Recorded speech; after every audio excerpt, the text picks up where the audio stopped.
When examining environmental inequality issues, ranging from environmental justice to environmental racism, one must understand the historical, biographical, and structural elements in order to grasp an in-depth understanding of the issue.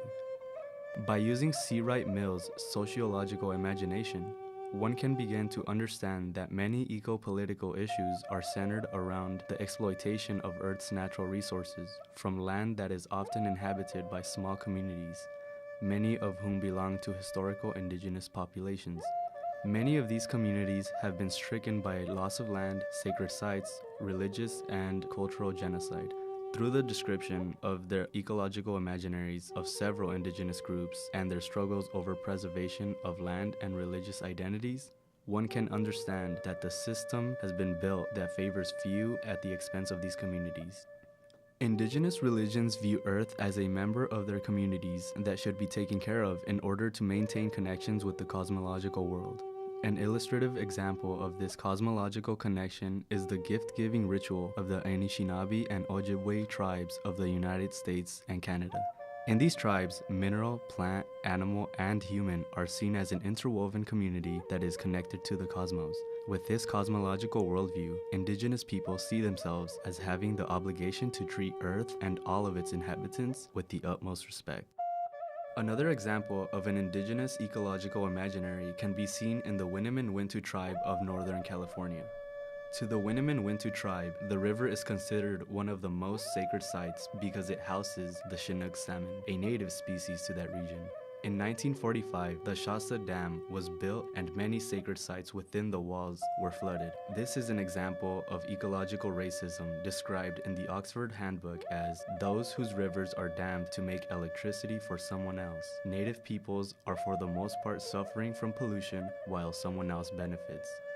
The dam caused the Chinook salmon, which are viewed as ancestors to the Winnemem-Wintu tribe, to be blocked from swimming upstream to spawn, leading to the extinction of the salmon in that area. This caused the tribe to lose a part of their connection with the cosmos.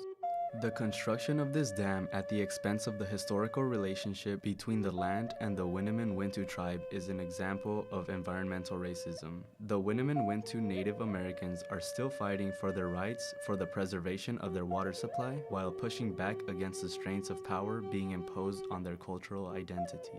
The Bureau of Reclamation was suppressing the Winnemem-Wintu tribe of their culture, imposing discursive power upon the tribe because they knew the damage and the harm the Shasta Dam in Northern California will cause the tribe. Yet, the amount of profit and benefit that they receive outweighs the well-being of the Winnemem-Wintu tribe. The various forms of power in connection with sociological imaginations have built up injustices which are maintained through the consistency of the powers themselves, which ultimately form the history and biographies of cities. Although some powers may bring justices if they are applied right. Specifically for the Menominee, with over 100 years of mill working as the Menominee tribal enterprise, they are significantly surrounded by trees, even having more trees today opposed to when the mill was built. The way this was achieved was to manage their forest by selectively and sustainably cutting down trees.